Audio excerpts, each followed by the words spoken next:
What is up, you guys? We are back and we are going to be doing another UFC breakdown. We're going to be breaking down UFC 313, the full pay-per-view card, starting with the early prelims all the way through the main card. And to kick this card off, we have DeJordan Santos versus Ozzy Diaz. This is Santos's first fight in the UFC. He just won his contract off of Dana White's Contender Series this last season.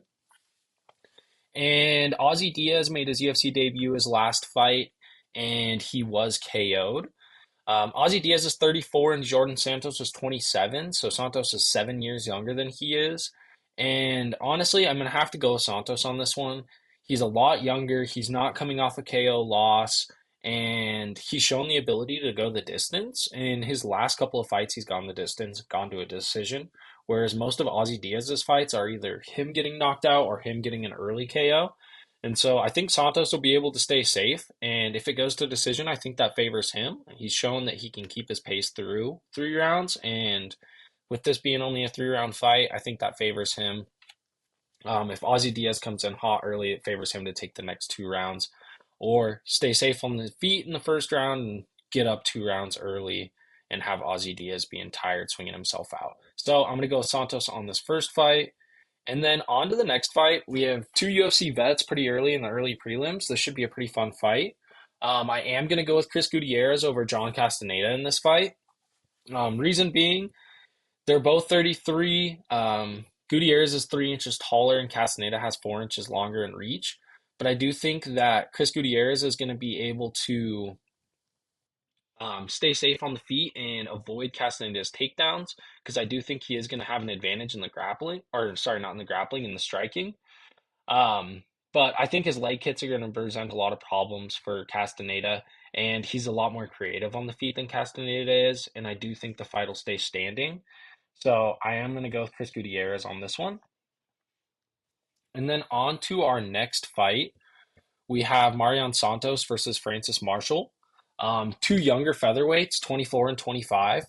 Marion Santos is just coming off of the Ultimate Fighter. The last season of that, he won his contract. And I do believe that Francis won his off of Dana White's Contender Series. And so this should be a pretty fun fight, but I am going to go with Marion Santos. Francis Marshall won by split decision his last fight, but then he was 2 losses before that. He did get KO'd one of those as well. Where Marion Santos is riding high coming into this, he's on a win streak, and he's just getting his UFC debut. I don't think the stage will be too bright because he did fight on a UFC card to win his contract, and so I don't think that'll be an issue for him. And so I think he's going to come into this fight, and I think he's going to be able to stay safe on the feet and implement his game plan. And I'm going to have to go with Marion Santos over Francis Marshall on this one. So that'll wrap up the early prelims. We just had 3 fights on the early prelims. And now we're on to the prelims. We definitely have a good set of prelims here. So to kick off the prelims, we have Alex Morono versus Carlos Leal. So Leal came into the UFC on like 3 days' notice, if I remember correctly, against Renat.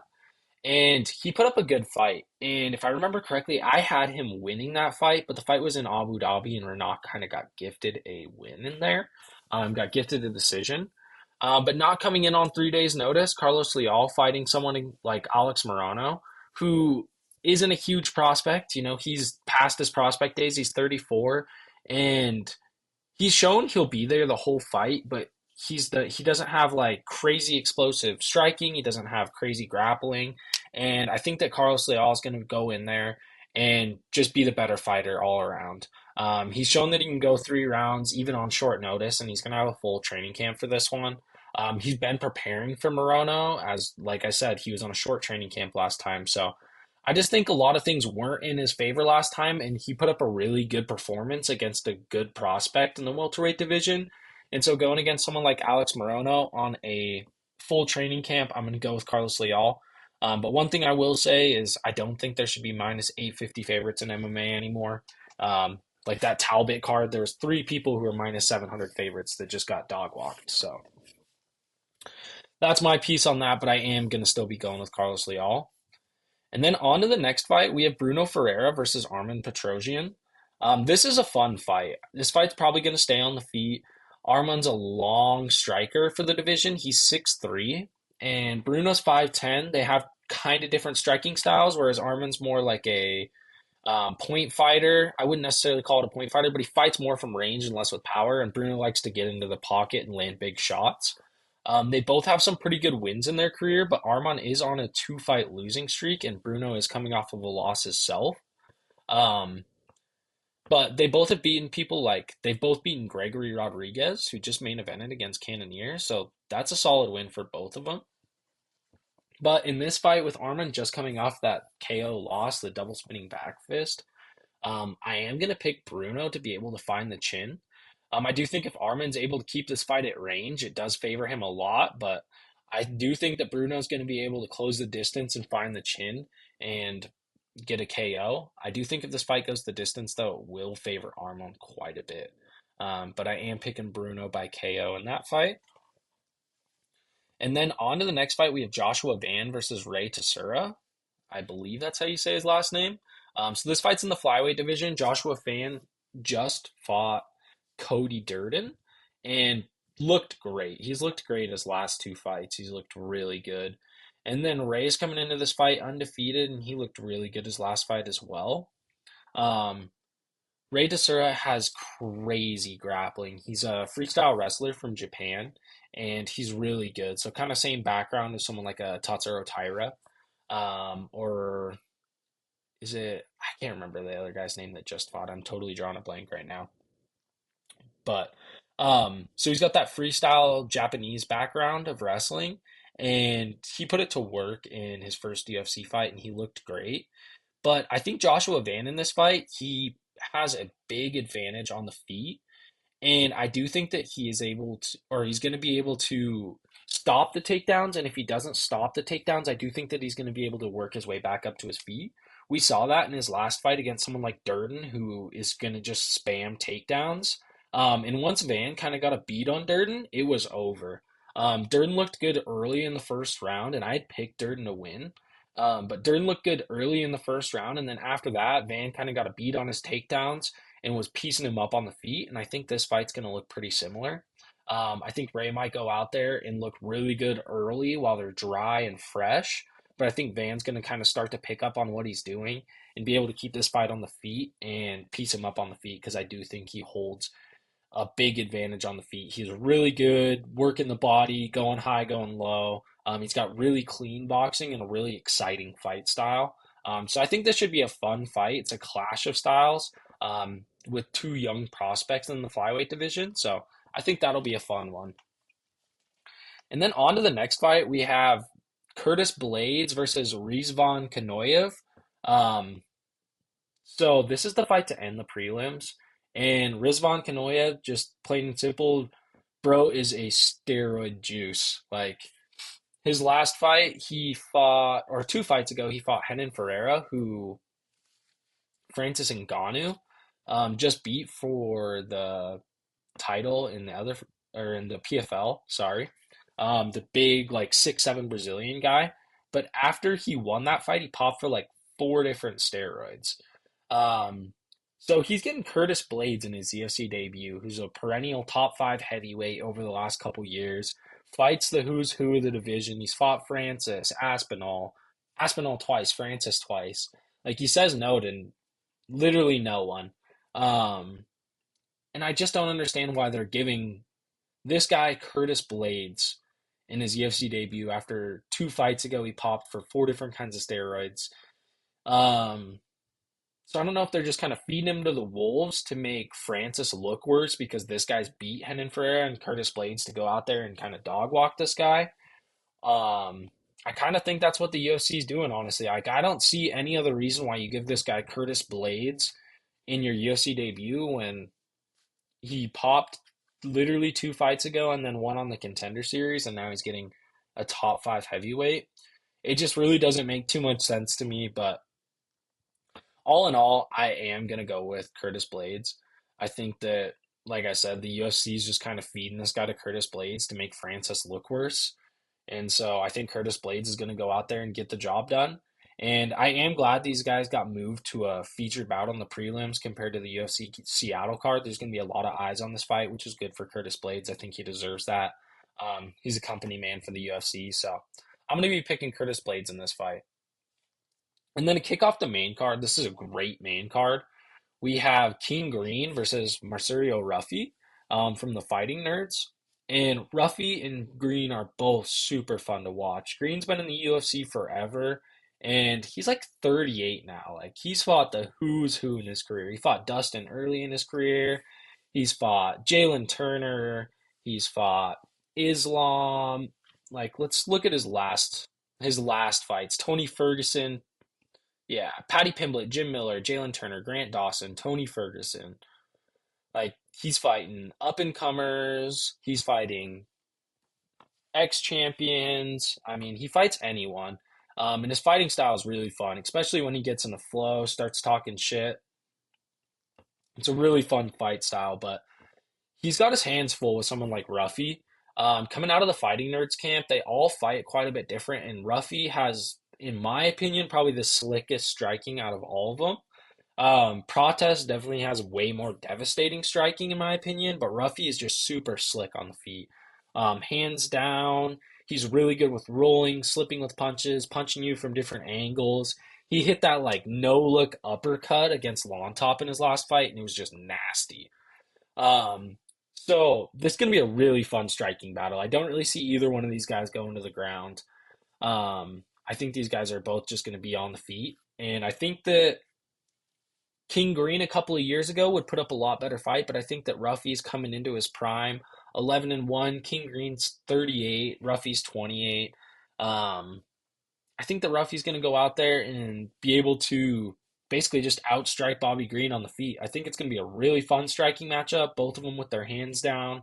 Um, Green talking the whole fight, but I do think that Ruffy is going to come away with this fight. And then on to the next fight, we had to get our women's fight of the pay per view card. On the main card, we have Amanda Lemos versus Yasmin Lucindo. And Lemos is coming off of a loss versus Virna Jandiroba, and Virna looked great.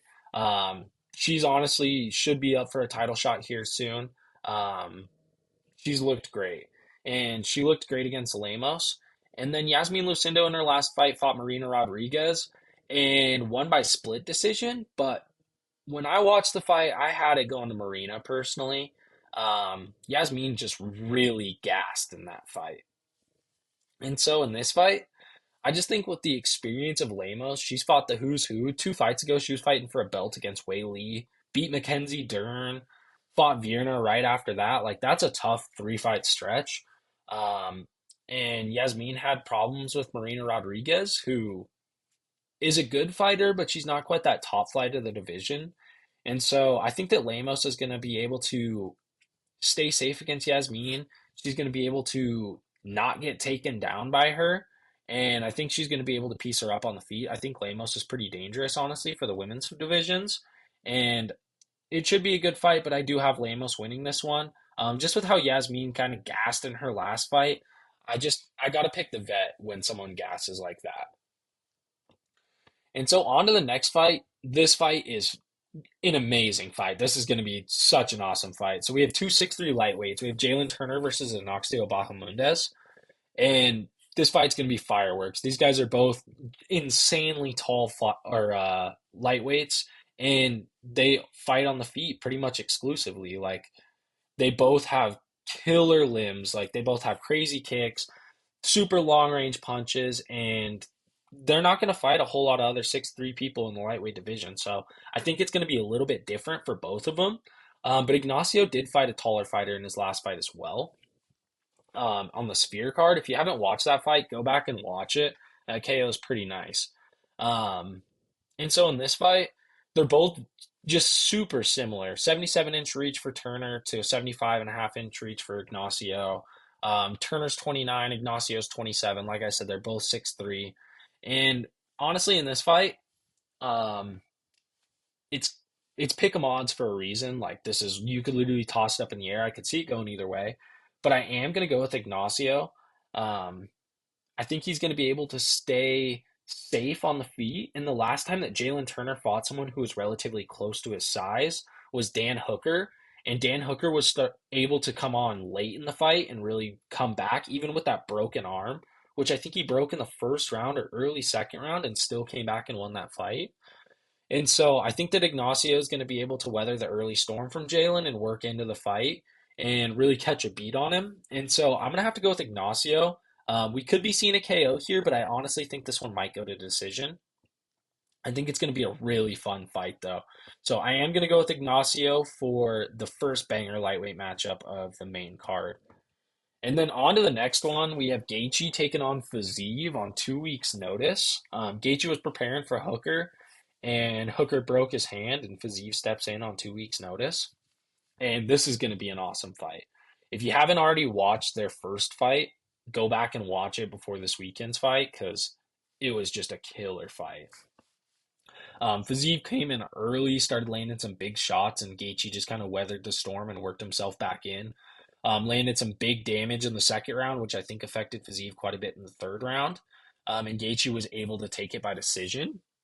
And so with this fight, I think it's going to look pretty similar, except Gaethje's coming off of a pretty brutal KO loss, and he's 36 now. Um, so the only thing I worry about is Gaethje's chin holding up for that first storm that Fiziev's going to come in with because Fiziev is nasty in the first round. He is so fast and he just throws everything into almost every shot. And I think he's going to come in hot again on this fight. 2 weeks' notice. He really doesn't have much to lose. Stepping in against the number three guy in the lightweight division, you really don't have much to lose stepping in on 2 weeks' notice. You're number 11 in the division and you've been out for 2 years. I don't think there's a whole lot expected of you. I don't think you're expected to come in and win this fight, even though you are the favorite. Um, and so I hate to say this. I want Gaethje to go out there and weather the storm early and come back late. But I just think that Fiziev, with Gaethje coming off that brutal KO loss and the amount of damage that he's taken in his career, I think that Fiziev with that early storm might get an early KO of Gaethje. Um, he did hurt Gaethje in their first fight early, and I think that if he hurts him this time, he's going to be able to finish the fight. Just with the amount of damage that Gaethje's taken between their first fight and now. Um, like with the Poirier fight, Gaethje was taking some shots in the first round before he landed that head kick to knock him out. And then against Max, I mean, he got his nose shattered and then got flatline KO'd in the fifth. And so I just think with the amount of damage he's taken, it's really going to take its toll, and Fiziev is going to be able to go out there and get a finish. Um, and then on to the next fight. This fight's sick for our main event. We have Poatan versus Magomed. And I'll just say it now, I'm picking Poatan. Um, I'm curious to see how this fight plays out and if Magomed actually grapples. I think he needs to grapple if he wants to win this fight, and he's been publicly saying that he's not going to grapple and he's going to knock out Poatan, which I do think that he has a chance to do. Like, he does have pretty heavy hands, but I think that he needs to grapple to be able to do that. I think he needs to get Poatan tired and sloppy on the feet. Um, I think if he doesn't grapple, he's toast on the feet. And honestly, even if he does decide like grappling's in his game plan, it's not like he's this like ultra imposing grappler. He is good, but he's not going out there and getting these early takedowns to start the rounds and just controlling people the whole entire round and damaging them on the ground. He's more of a like holding people up against the cage and he doesn't get early takedowns like I said. And I think that that's going to be a problem for him. I think if he can't go out there and get an early takedown, Alex is going to go out there with the same kind of game plan that Jan had and chew up that lead leg early. And you know Alex has just disgusting calf kicks. Like it takes a round and your leg's destroyed if you can't get him down and he's staying at range. And while he's throwing those leg kicks, he's finding his range. And so I just think in this fight that Magomed, even if he is able to get Poatan down, that we've seen Alex get taken down, but he's also stayed safe every single time. Like he may stay there the whole round, but he stays safe and every round starts standing. And all it takes is one from him to just put your lights out. And so I think that even if Magomed is able to get him down, I don't think that he's going to finish him on the ground. And Poatan just has too much power on the feet. And he's just going to be hard to close the distance on. Like he's got crazy knees. He's got jump knees. He's got just the nastiest left hook we've ever seen. And so honestly, I just think that Poaton's going to be able to go out there and get an early finish. I don't think that Magomed's going to be able to get him down early. And I think he's going to start chewing up that lead leg early and then find the chin. And so I think Chama is going to be the champ. And then I don't know what's going to be next for him. Hopefully, Dana lets him move up to the heavyweight division and fight the winner of Jones Aspinall. Like, that would be sick. Um, so yeah, that's going to be it for this card. I'll do a recap of this card after Saturday. So you guys enjoy the fights. Like the video and subscribe if you enjoyed. And I will catch you guys next time. Mic test, mic test, mic test.